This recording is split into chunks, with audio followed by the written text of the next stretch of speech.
하나님의 아들들이 사람의 딸들의 아름다움을 보고 자기들이 좋아하는 모든 여자를 아내로 삼았다는 내용이에요. 자, 이런 내용들을 여러분 사람들이 어떻게 해석하는가 하면은 외계인과 인간이 관계를 맺었다라고 이상하게 해석을 합니다. 그리고 그런 내용을 또 믿는 사람들이 많아요. 이렇게 해석하는 사람들인데 그건 잘못된 것입니다. 이 내용을 내가 강조하고 싶어요. 하나님의 아들들은 천사도 아니고, 물론 천사도 하나님의 아들에 포함할 수 있지만 여기 성경에서 말하는 이 내용은 천사도 아니고 외계인들도 아니고요, 하나님의 백성, 하나님의 형상을 닮은 셈의 후손들을 하나님의 아들들로 이해하시면 되겠습니다. 또한 똑같은 셈의 자손들이 할지라도 하나님을 온전히 믿는 사람들이 있고, 온전히 믿는 사람이 있고, 온전히 믿지 않는 사람이 있지 않겠습니까? 그래서 항상 하나님 앞에 바로 선 사람, 하나님 앞에 바로 서서 살아가는 사람을 하나님의 아들들이다라고 여러분 이해하시면 되겠습니다. 아멘. 자, 이 정도 얘기했으니까 앞으로 이런 내용에 현혹되지 마시기를 바랍니다. 자, 그래서 하나님의 아들들이 타락했다.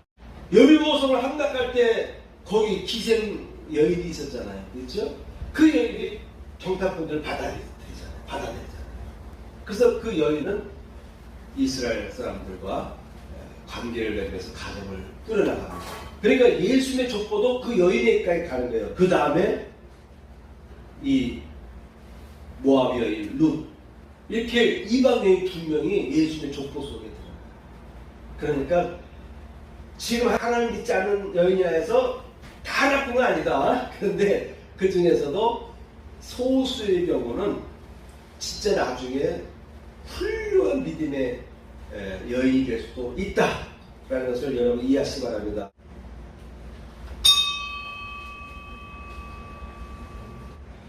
일어나시고 2장을 보겠습니다.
교동론 29번입니다.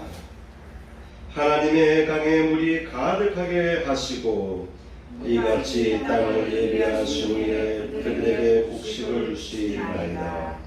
초장은 양떼로 옷 입었고 골짜기는 곡식으로 덮였음에 그들이 다 즐거이 외치고 또 노래하나이다.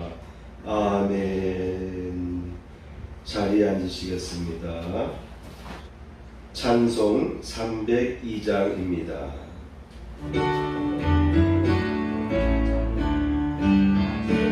내 주 하나님 넓고 그 은혜는 저 그 바다보다 깊다. 너보다 주를 그러 깊은 애로 저 한가운데 나보라. 언덕을 떠나서 창가에 뱉리워 내 주 예수 내 바다로 내 맘껏 전하라. 왜 너 인생은 언제나 거기서 저 큰 바다 물결 보고 그 모르는 깊은 바다 속을 한번에 야려 안보나 언덕을 떠나서 창가에 배 띄워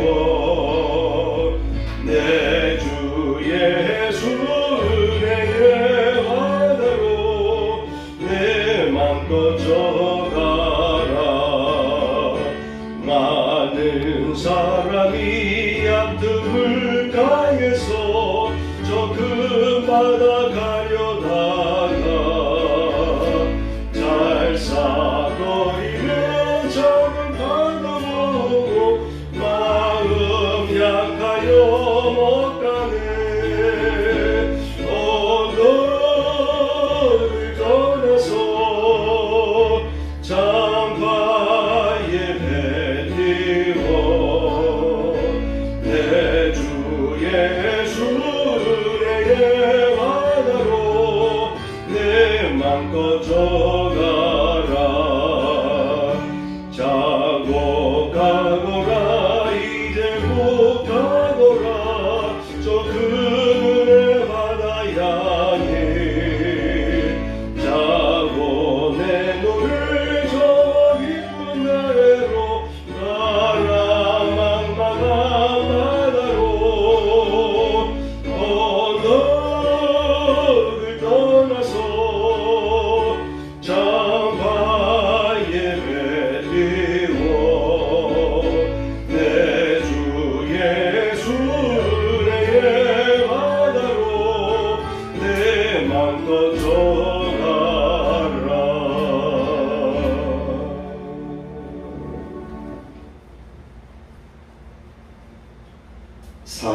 430장입니다.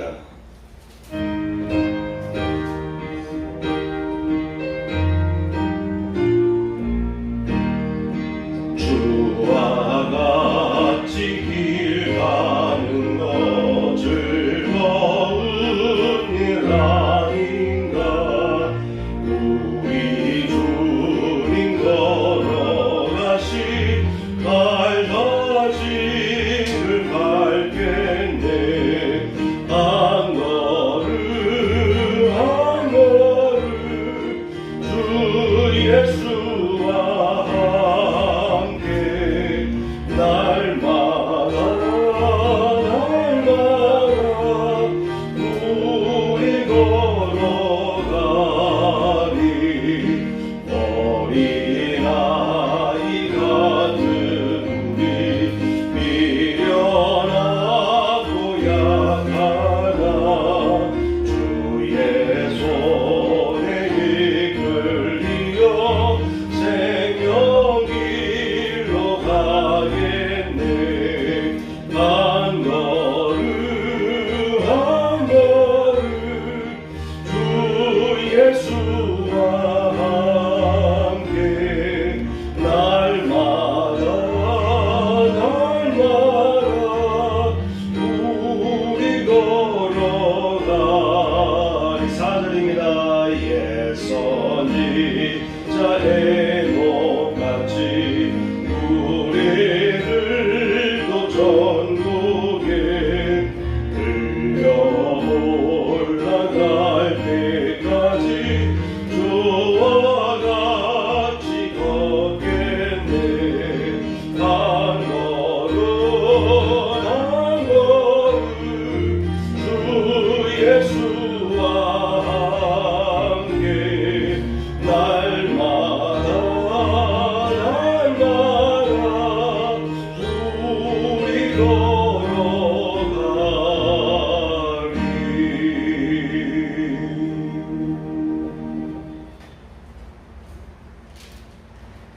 성경 본문을 보겠습니다. 마태복음 5장 43절에서 48절까지입니다. 또 내 이웃을 사랑하고 내 원수를 미워하라 하였다는 것을 너희가 들었으나 나는 너희에게 이르노니 너희의 원수를 사랑하며 너희를 박해한 자를 위하여 기도하라.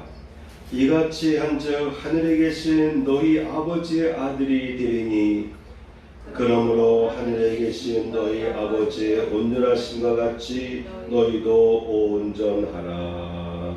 아멘. 제목을 보시겠습니다. 하나님의 아들과 딸이 되라. 온전하게 세워지는 성도가 되라고 제가 2주 동안 말씀을 전했는데, 오늘은 온전하게 세워지는 성도의 모습에 있어서 구체적으로 하나님의 아들과 딸이 되라 라는 또 하나의 제목을 가지고 오늘 말씀을 전하겠습니다. 원 제목은 하나님의 아들이 되라인데, 이 아들은 딸과 아들을 포함하는 포괄하는 개념으로 봐야 되기 때문에 제목을 하나님의 아들과 딸이 되라라고 정했습니다. 그러니까 하나님의 아들이라는 개념을 폭넓게 포괄적으로 전체를 총칭하는, 남녀 전체를 총칭하는 의미로 봐야 됩니다. 그래서 하나님의 자녀, 하나님의 아들과 딸로 우리가 받아들이고 이해하는 것이 좋습니다. 성경 전체는 하나님의 아들의 탄생 이야기로 시작하면서 하나님의 아들들이 어떻게 하나님의 뜻을 따라갔으며 또한 따르지 않고 타락해 왔는지에 대한 여러 세대에 걸친 다양한 이야기를 담고 있습니다.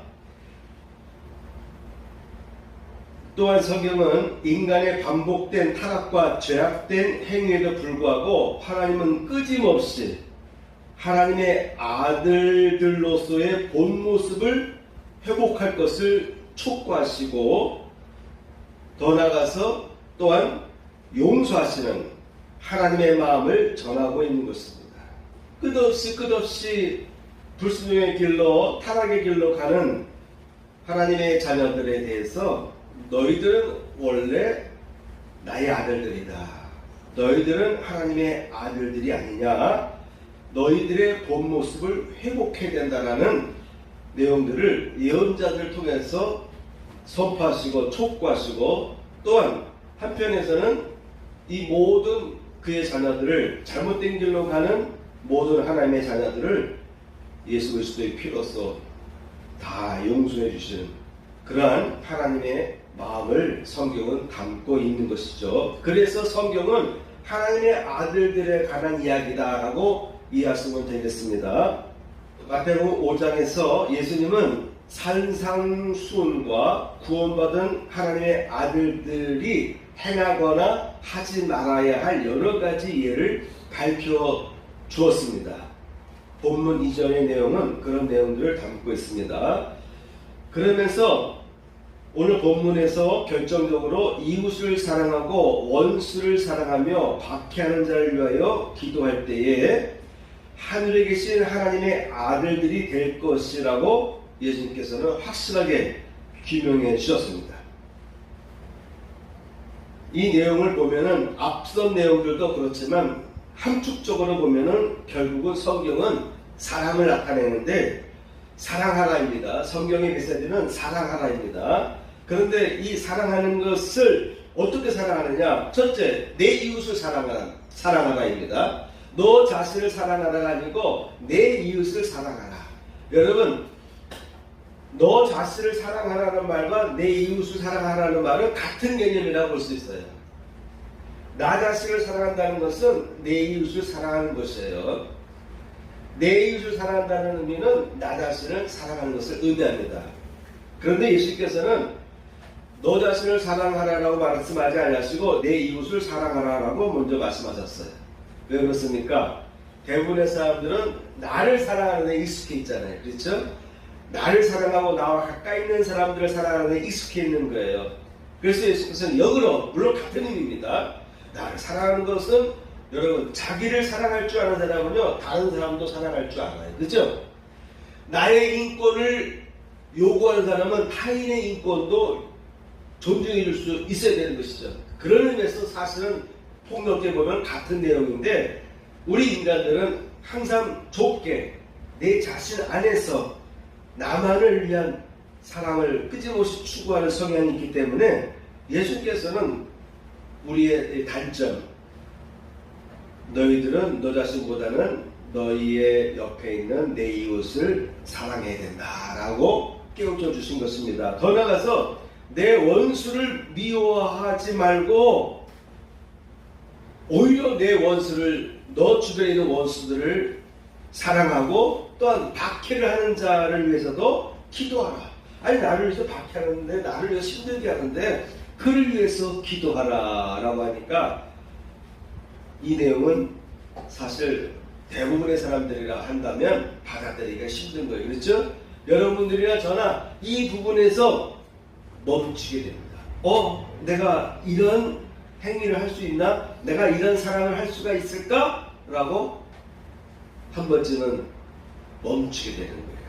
그런데 예수께서 이와 같이 하라고 했으니까 그러면 내가 이와 같이 생각하지 못한 것을 용서해 주세요.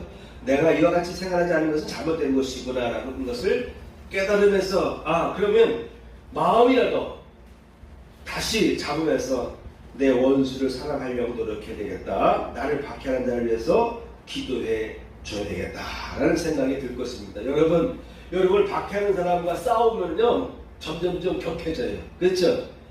누군가가 나를 힘들게 하는데 그 사람에게 내가 대항하고 너는 왜 나를 힘들게 하느냐 하면서 같이 맞대응하다 보면요 이게 문제가 해결되기보다는 더 격해지는 것을 봅니다.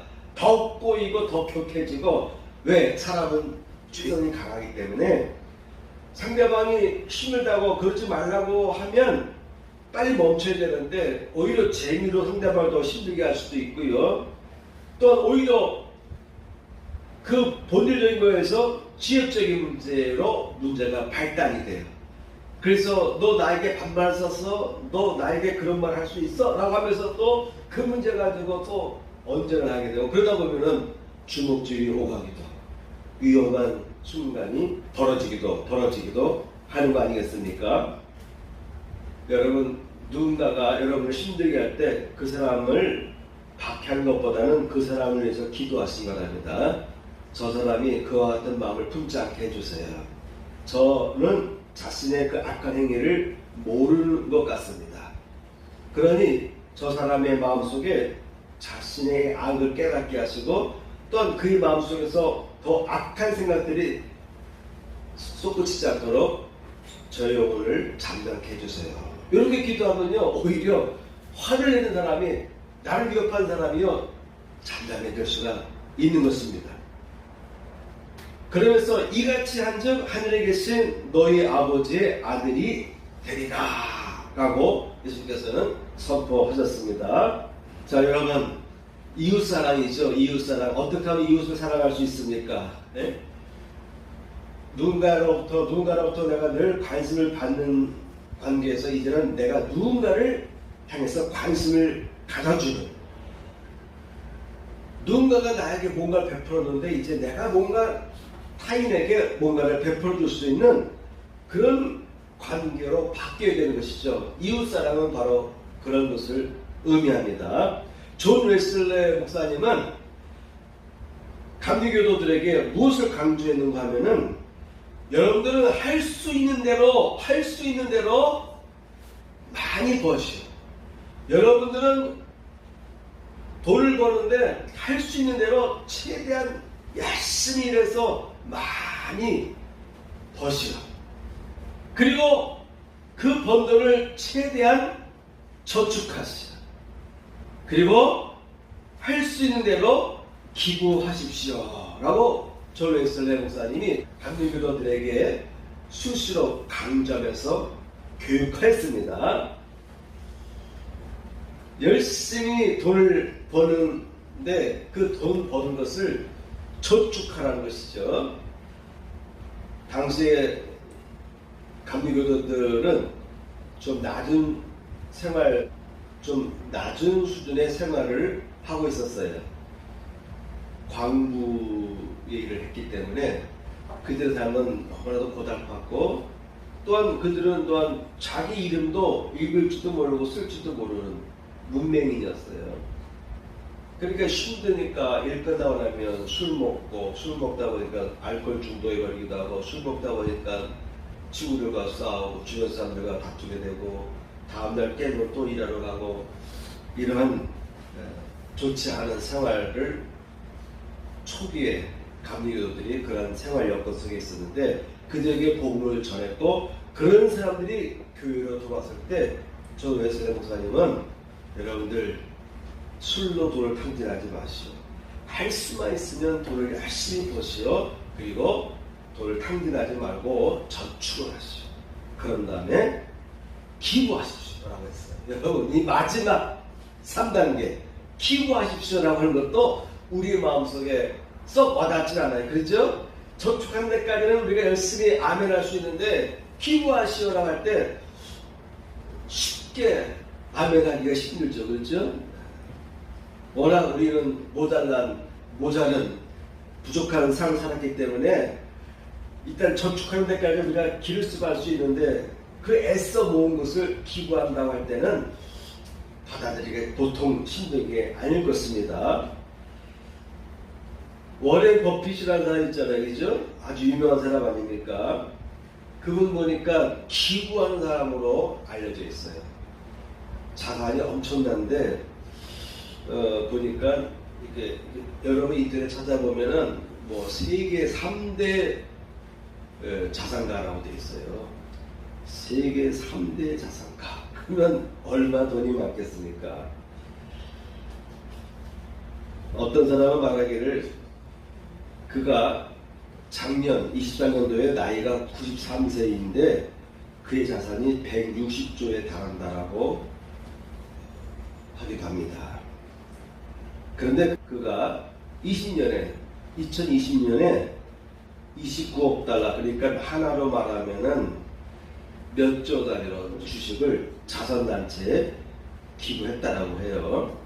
그래서 이분에 대한 이미지 하면은 돈을 많이 버는데 기부를 많이 하는 사람으로 우리가 이해하게 됩니다. 저는 그런 내용을 보면서 이분이 혹시 존 웨슬레이의 말씀 가르침을 영향받은 것이 아닌가라는 생각을 해보는데 어쨌든 존 웨슬레이가 감리운동을 일으키면서 영국과 미국의 감리교도들이 막 부흥하는데 열심히 일하고 또한 최대한 저축을 하고 그리고 기부하는 생활을 살아라. 이것이 감리교도들에게 대한 삶의 모토라고 할까요? 어쨌든 그 특징이 있는데 워렌 버핏의 이런 그 내용들 보면은 감리교도들의 모습을 갖고 있는 것 같아요. 그분이 어떤 종교인지 모르지만 어떤 교단인지 모르지만 감리교도들의 가르침을 실천하고 있는 것 같습니다. 이렇게 세계 3번째 부자지만 자산가지만 그분은 1958년도에 집을 샀는데 그 집에서 지금도 그 집에 살고 있다라고 해요. 아침 식사도 매우 저렴하게 식사를 하는데 이게 맞는지는 모르겠어요. 뭐 베이컨, 계란, 치즈 등등해서 주식시장에서 좀 이렇게 돈을 좀 벌을 때와 좀 잃을 때와 아주 그냥 그야말로 주식시장이 완전히 안 좋을 때 이렇게 나눠가지고 보니까 3.89달러, 3.19달러, 뭐 2.23달러 정도의 아침 식사를 한다라고 합니다. 그만큼 이 떼부자인 사람이 호런 호텔에 뷔페를 먹는 것이 아니라 이렇게 검소하게 생각한다고 해요. 옷도 비싼 옷, 메이커 있는 옷 안 입고 중국인이 만든 옷을 입는데 그 옷은 내구성이 뛰어나서 그 옷을 중심으로 입는다라고 합니다. 클래식한 옷인데 내구성이 뛰어나서 이 세계 세 번째 부호가 비싼 옷 안 입고 이렇게 검소한 옷을 입고 있다라고 하는 것입니다. 하다못해 이분은 젊었을 때 아이를 낳았을 때 서랍장을 이용해서 아이의 요람을 만들어주기도 했다는 내용들이 있어요. 또한 이분은 자동차도 웬만하면 사지 않고 자동차를 사더라도 뭔가 기스가 있어가지고 많이 할인해주는 차, 그런 차를 산다라고 해요. 여기서 한 가지만 더 얘기해 볼까요? 자, 보세요. 맞는지 모르겠어요. 그런 내용이 있습니다. 이분이 소비의 규칙이 있는데, 소비 생활의 규칙이 있는데, 10달러면 얼마입니까? 지금 돈으로 말하면, 지금 환율로 말하면 13,000원 정도 되죠. 그죠? 13,000원을 쓰려고 하면은 10불을 생각합니다. 세계 3대 부호인데도 불구하고 이 사람은 이걸 규칙적으로 지켜온 거예요. 10달러를 쓰려면 10불을 생각하고 100달러를 써야 될 일이 생기면 1시간을 곰곰이 생각해 본대요. 꼭 써야 되나 말아야 되나, 꼭 지쳐야 될까 말아야 되나, 이런 생각들을 1시간을 생각해보고 100달러를 지출한다고 해요. 1000달러를 쓸 일이 생기면은요, 일주일 동안 사야 될지 말아야 될지 고민하다가 1000달러를 결제한다라고 합니다. 이렇게 하면서 돈을 엄청 벌면서도 빠져나가는 돈은 철저하게 줄여나가면서 자본을 늘려갔더라고요. 제가 어저께 밤늦게까지 있다가 우리 그 집사람 그 핸드폰 고지서가 있길래 돌리려다가 한번 봤어요. 이제 할부금이 얼마 남았나 보느라고 봤는데, 이번 달로 해서 이제 할부금이 안 나가. 그러면 적어도 한 달에 35,000원 이상은 절약이 되네. 그래서 뭐 8만원씩 나가는데, 가족 할인해도 사모님 집사람만 8만원 내가 나와. 그러니까 이제 35,000원 떨어지면 이제 많이 절약되는데, 옆에 보니까, 항목 보니까, 평상시 없던 항목 한 3가지 이상이 나와요. 부가 서비스 해가지고 3,300원짜리 막 2개가 있고, 1,100원짜리가 있고, 뭐 그러네. 나도 처음 보는 그런 내용들이에요. 그래서 내가 새벽에 와서 보여주니까 본인이 모르고 있어서 뭐라 되면 연락해서 다 없애라 그랬어요. 거의 8,000원 가까이가 본인도 모르게 여러 가지 필요도 없는 것 같은데 처음 보는 그런 내용들로 청구되고 있더라고요. 돈이 이렇게 빠져나가는 거거든요. 그러니까 어떤 사람이 이렇게 말합니다. 돈을 벌고도 중요하지만 빠져나가는 그 구멍을 막는 것도 돈을 버는 것이다라고 말하기도 합니다. 자, 이렇게 짠돌이잖아요. 짠돌인데 과연 이렇게까지 짠돌이로 살아가야 될까라고 좀 의문이 들기도 해요. 근데 이분은 그렇게 짠돌이 생활하지만도 모든 돈을 사회에 기부하잖아요. 상상할 수 없는 돈을 사회에다 기증해. 그 미국이나 서구 사람들 중에 부호들은 참 이러한 좋은 점들을 갖고 있습니다. 그분들에게는 그런 것이 이웃을 사랑하라고 하는 가르침에 따라가는 것이 아닌가 생각해봅니다. 자, 여러분, 오늘 하나님의 아들과 딸이 되자라고 하는 이와 같은 제목 하에서 3가지를 다루겠습니다. 첫째, 하나님의 아들들의 타락입니다. 하나님의 아들들의 타락입니다. 창세기 6장에 보시면 하나님의 아들들이 사람의 딸들의 아름다움을 보고 자기들이 좋아하는 모든 여자를 아내로 삼는지라 여호와께서 이르시되 나의 영이 영원히 사람과 함께하지 아니하리니 이는 그들이 육신이 되니라. 그러나 그들의 날은 120년이 되리라 하시니라. 이미 성경에는 사람이 120세까지 살 수 있다라고 하는 한계선을 정해놨어요. 물론 120세 넘게 살 수도 있겠죠, 일부는. 그러나 보편적으로 사람은 120세까지 살 수 있다. 여러분 이해하시면 되겠습니다. 모세조차도 120세를 살았습니다. 물론 그 이전에 이삭은요 180세까지 살았지 않습니까? 그렇지만 나이가 점점 줄어들었어요. 아브라함 175세까지 이렇게 살다가 점점 나이가 점점 후퇴합니다. 그래서 야곱은 147세로 줄어들어요. 그러면서 점점 인간의 수명이 낮아집니다. 그런데 이미 창세기 6장에는 인간의 나이가, 사람들의 나이가 120세 살 것이다 라고 이미 예언해 주셨습니다. 자, 여러분 120세까지 살 수 있대요. 120세까지 할 수 있대요. 60대라고 해서 포기하지 말고 80대까지 90대까지라도 좀 건강하게 사시기 바랍니다. 근데 90대가 되면 좀 힘들지 않겠습니까? 그렇죠? 많이 살아봐야 또 치매 걸리기도 하고 여러 가지 질병 걸리는데 적어도 80대까지는 건강하게 살았으면 좋겠어요. 80대까지는.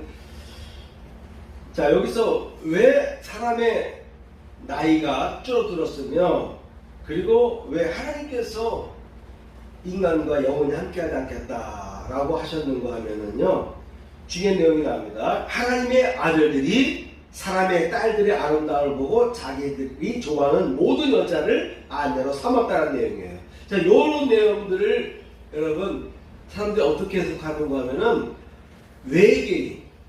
외계인과 인간이 관계를 맺었다라고 이상하게 해석을 합니다. 그리고 그런 내용을 또 믿는 사람들이 많아요.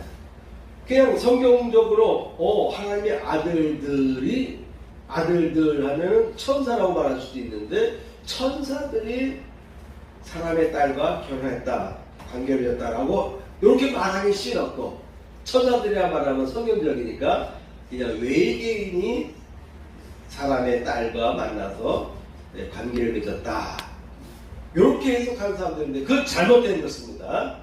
이 내용을 내가 강조하고 싶어요. 하나님의 아들들은 천사도 아니고, 물론 천사도 하나님의 아들에 포함할 수 있지만 여기 성경에서 말하는 이 내용은 천사도 아니고 외계인들도 아니고요, 하나님의 백성, 하나님의 형상을 닮은 아담의 후손들입니다. 아담의 후손들. 아벨과 카인이 나눠지잖아요. 아벨은 하나님을 온전히 믿음으로 섬겼고 카인은 오히려 온전한 믿음으로 드리지 못했다라고 히브리서 나와 있는데, 그로 인해서 카인의 후손은 주로 사람의 후손으로 이야기됩니다. 그리고 나서 세 번째 아담이 셈을 낳지 않습니까? 그래서 셈의 후손들은 하나님을 온전히 섬겼어요. 그래서 아마도 셈의 후손들을 하나님의 아들들로 이해하시면 되겠습니다. 또한 똑같은 셈의 자손들이 할지라도 하나님을 온전히 믿는 사람들이 있고 온전히 믿는 사람이 있고 온전히 믿지 않는 사람이 있지 않겠습니까? 그래서 항상 하나님 앞에 바로 선 사람, 하나님 앞에 바로 서서 살아가는 사람을 하나님의 아들들이다라고 여러분 이해하시면 되겠습니다. 아멘. 자, 이 정도 얘기했으니까 앞으로 이런 내용이 현혹되지 마시기를 바랍니다. 자, 그래서 하나님의 아들들이 타락했다. 하나님의 아들들이 타락했다. 왜? 사람의 딸들과 결혼함으로 인해서. 사람의 딸들은 무엇을 의미합니까? 하나님을 섬기지 않냐고 우상을 섬기고 자기 뜻대로 살아가는 사람들을 사람의 자녀들로, 사람의 딸들로 묘사되어 있는 거예요. 그러니까 하나님을 섬기지 않는 딸들을 육체적으로 너무 사랑하다 보니까 결혼했는데 그들의 생활 문화 풍토가 이교도적인 거예요.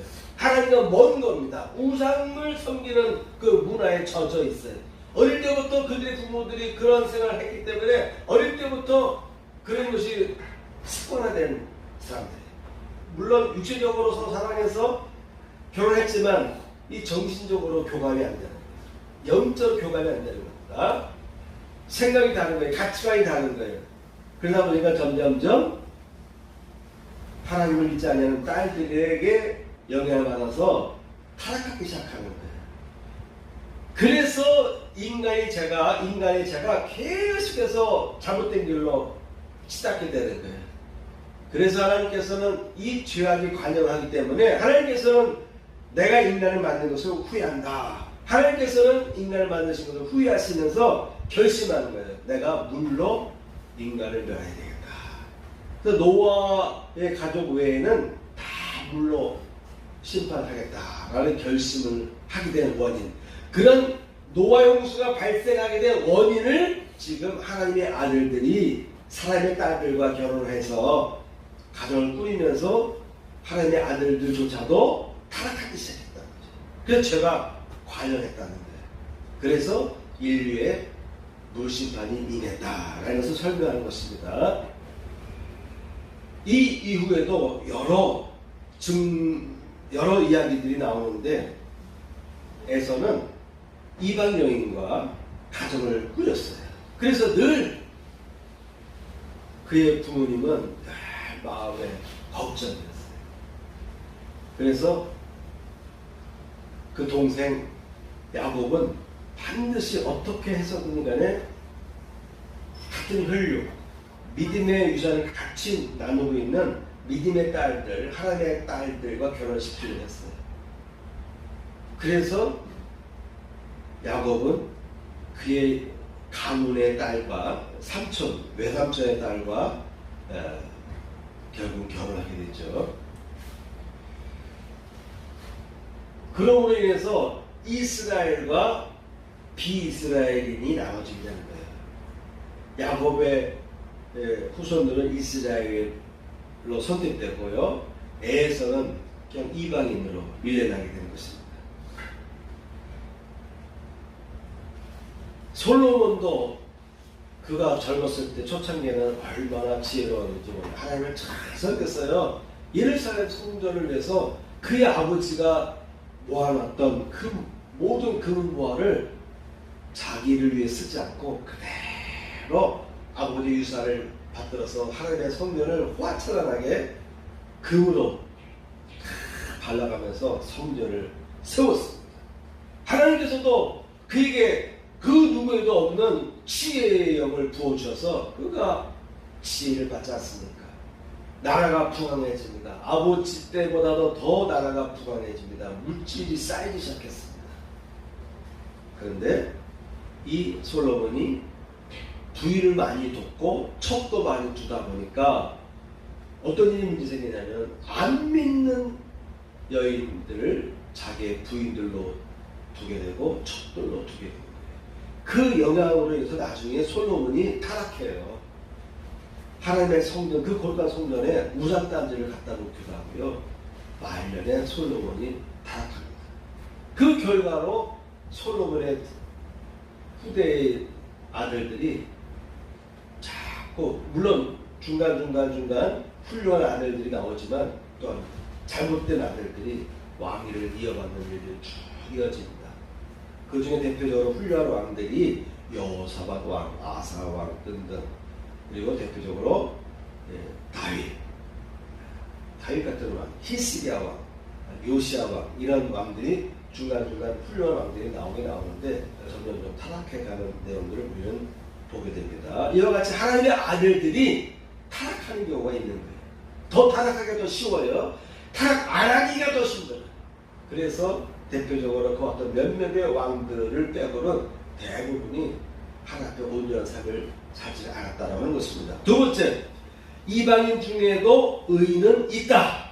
자, 그렇다면 모든 하나님을 알지 아니하는 모든 사람들, 그들의 자녀들은, 그들의 딸들은 다 나쁜 거냐?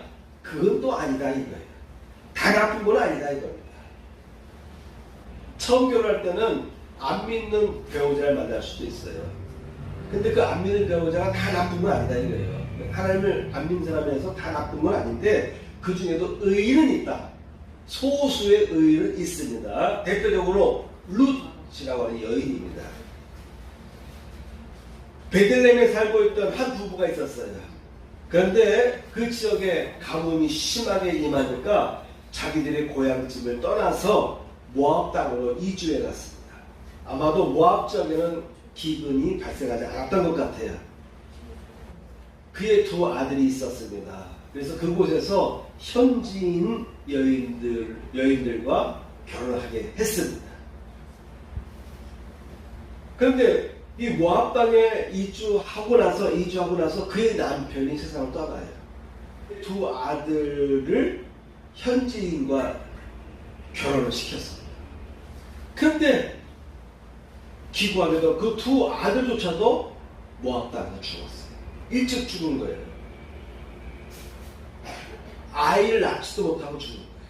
아마도 신혼생활 중에 죽은 거예요. 얼마나 기구한 인생입니까? 결혼은 잘 시킨 것 같아요. 옛날 사람인데 이 옛날 이 풍토에서 남편이 죽었는데 여자들이 지금 아이도 안 가졌어요. 그러니까 한참 젊을 때 아니니까 뭐 얼마든지 이 시어머니를 버리고 다른 삶을 차리려고 하는 것 같은 요구가 있었을 텐데 계속 시어머니를 모셨던 거죠. 그러다가 소식이 들려오기를 자기의 고향 땅 베들레헴으로 돌아가야 되겠다라는 소식을 접했어요. 왜냐하면 이제 가뭄이 끝났다는 거예요. 그래서 보리를 수확하려고 하는 때에 고향으로 돌아가기로 결심합니다. 근데 이 두 며느리가 따라오는 과정에서 나오면서 두 번씩이나 따오지 말아라. 너희들은 지금 한참 젊었으니까 새 출발하라. 나를 고향 따로 가니까 너희는 너희의 부모님, 너희의 고향이 있는 너희 고향터에서 새롭게 삶을 찾아라. 새 출발해라. 늦지 않아서 새 출발해라. 나는 진정 원한다. 너희가 우리 자녀들에게 나에게 선대했던 것처럼 나도 나의 하나님이 너희를 선대하기를 원한다. 진짜 서로 사랑하는 마음으로요. 이 시어머니는 이 두 며느리를 너무너무 사랑해서 그들로 하여금 자유로운 새 출발하기를 바랬어. 간곡하게 부탁했어. 또 이 며느리는 아닙니다. 그래도 어머니 따라가겠습니다. 네? 어머니의 고향 땅에 따라가겠습니다. 그런데 그런 과정에서 첫 며느리는 울면서 돌아가게 됐고, 룻이라고 하는 두 번째 며느리는 끝까지 내가 따라가겠다고 해서 결국은 이 룻 여인이 베들레헴에 따라옵니다. 자, 그래서 그 베들레헴 지역의 유지 보아스와 서로 관계를 맺어서 자녀를 낳는데 그 후손 중에서 다윗이 나오는 거예요. 그리고 그 인간의 계보를 통해서 예수님도 바로 그 계보를 통해서 낳게 되는 거예요. 여리고성을 함락할 때 거기 기생 여인이 있었잖아요. 그렇죠? 그 여인이 정탐꾼들을 받아들이잖아요. 그래서 그 여인은 이스라엘 사람들과 관계를 맺으면서 가정을 꾸려나가는 거예요. 그러니까 예수님의 족보도 그 여인에까지 가는 거예요. 그 다음에 이 모압 여인 룻, 이렇게 이방 여인 두 명이 예수님의 족보 속에 들어가요. 그러니까 지금 하나님 믿지 않는 여인이라 해서 다 나쁜 건 아니다. 그런데 그 중에서도 소수의 경우는 진짜 나중에 훌륭한 믿음의 여인이 될 수도 있다라는 것을 여러분 이해하시기 바랍니다. 그래서 하나님은요, 예수께서도 말씀했잖아요. 빛을 악인과 선인에게 골고루 비춘다. 비도 악인과 선인에게 골고루 비춘다. 이 말은 뭡니까? 하나님은 사랑이기 때문에 모든 사람들을 포용하고 모든 사람들에게 복을 주기 원하고, 그래서 모든 백성의 모든 자녀들이 하나님의 자녀로 돌아오기를 원하시는 마음을 갖고 있는 것이에요. 자, 그래서 이방인들 중에도 의인이 있다. 하나님도 이 이방인들을 향한 기대를 포기하지 않으셨다. 그래서 선교하는 거고, 그래서 이방 사람들에게 복음의 빛이 되어야 되는 겁니다. 그래서 예수께서도 사마리아와 땅끝까지 복음을 증거하라고 한 거예요. 먼저는 예루살렘과 온 유대지만은 그 다음에 사마리아까지 갔어. 유대인들이 제일 싫어하던 사마리아 지역의 혼혈 사람들에게까지 가라. 그 다음에 땅끝까지 이르러서 내 복음을 전하라 라고 예수께서도 말씀하셨습니다. 마지막 세 번째입니다. 하나님의 아들이 되자라고 하는 것입니다. 자, 그래서 하나님의 아들은 어떤 사람을 의미한다고요? 하나님을 온전히 믿고 따르는 사람. 그런 사람들, 남녀를 총칭해서 하나님의 아들들이라고 이해하시기 바랍니다. 아멘. 여러분들 하나님의 아들이 되기 바랍니다. 하나님의 아들의 특권을 잃어버리지 마시고 하나님의 아들이 될 수 있는 자질을 키워나가시기 바랍니다. 왜? 더 이상 내가 설명할 필요가 없잖아요. 하나님의 아들, 하나님의 형상을 닮은 아들이 된다면 여러분도 여러분 자녀 중에 내 자녀를 위해서 모든 것을 희생할 수 있잖아요. 왜? 나를 닮은 생명이기 때문에. 그래서 부모는 자녀를 위해서 다 희생할 수 있는 거예요. 내가 하나님의 아들, 장자, 아들이 되어갈 때, 아들과 딸이 되어갈 때 하나님 너무너무 기쁠 거예요. 모두들이 다 주고 싶은 거예요. 필요한 것을 다 주고 싶은 겁니다. 그래서 여러분, 돈 벌기 위해서 열심히 일을 해야 되지만 더 앞서서 필요한 것이 있습니다. 하나님의 아들이 되기 위한 노력을 먼저 할 필요가 있습니다. 하나님의 아들이 되면 모든 것이 저절로 따라옵니다. 다윗이 뭐 돈을 많이 벌어서 그가 왕이 됐습니까? 아니에요. 다윗이 하나님 마음에 다 알맞은 사람이 되니까 하나님이 왕으로 세워주시는 거예요. 그의 위에 있는 7명의 형들을 다 물리치고 다윗을 왕으로 세우는데 그 전에 사울 왕을 버리고 다윗을 선택한 것입니다. 솔로몬도 그 형제들이 많이 있었지만 솔로몬 본인이 선택된 것은 그가 어렸을 때의 모습이 하나님의 아들의 모습을 담고 있었기 때문에 됐던 것입니다. 이 롯 여인처럼 하나님의 딸의 모습을, 하나님의 형상을 닮은 모습으로 있을 때 예수님께서 기생라합의 혈통을 잇게 하시고 그리고 룻 여인, 모압의 룻의 혈통을 잇게 했어요. 이건 유대인들은 상상할 수 없는 거예요. 오로지 유대인의 혈통 외에는 다 보잘 것 없고 죄인들인 거예요. 저들은 구원받을 필요도 없는 백성들이. 오직 우리 유대인들만 혈통적으로 선택받았다라고 자부심 갖고 있는데 그 유명한 족보 속에 기생 라합이 들어가 있고 이방 여인 룻, 모압의 룻이 예수의 족보 속에 들어간 것입니다. 여러분, 하나님의 아들과 딸이 되도록 노력하시기를 축복합니다. 아멘. 자세한 내용들은 제가 주보에도 많이 기록해놨는데 핵심적인 결론은 하나님의 아들 되기 위해서 힘쓰자. 이와 같은 삶을 살아가자. 여기에 여러분들 관심을 가지시길 바랍니다. 아멘. 찬양 한 곡 부를까요?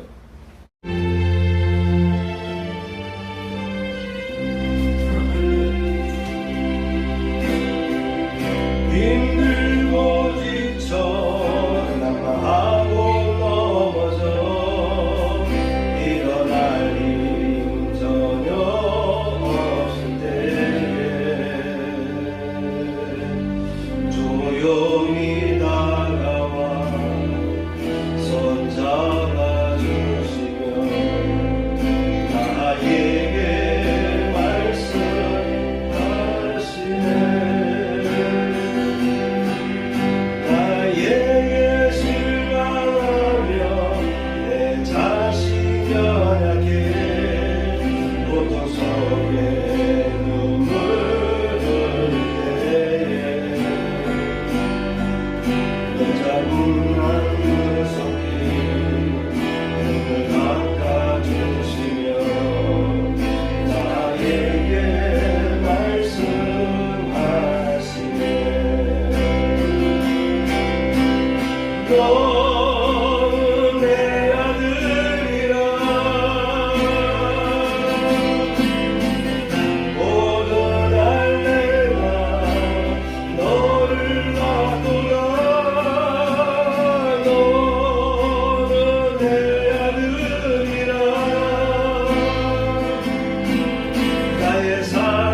손을 얹고 보험 기도를 드리도록 하겠습니다. 할렐루야. 하나님 아버지, 오늘도 하나님 앞에 아름다운 예물들이 복원되었습니다. 1절 드린 가정과 그의 손길 위에 11조의 복이 임하게 하여 주옵소서. 율예물을 기쁘게 금방하여 주시되 저들의 삶 가운데 하나님의 아들로서 살아갈 수 있도록 은혜를 주시고 붙들어 주시고 축복하여 주옵소서. 이제는 우리 구주 예수 그리스도의 은혜와 하나님 아버지의 극진하신 사랑과 성령님의 감동감화 역사하심이 이전에 참여한 성도들 위해 함께 하시기를 축복하옵나이다.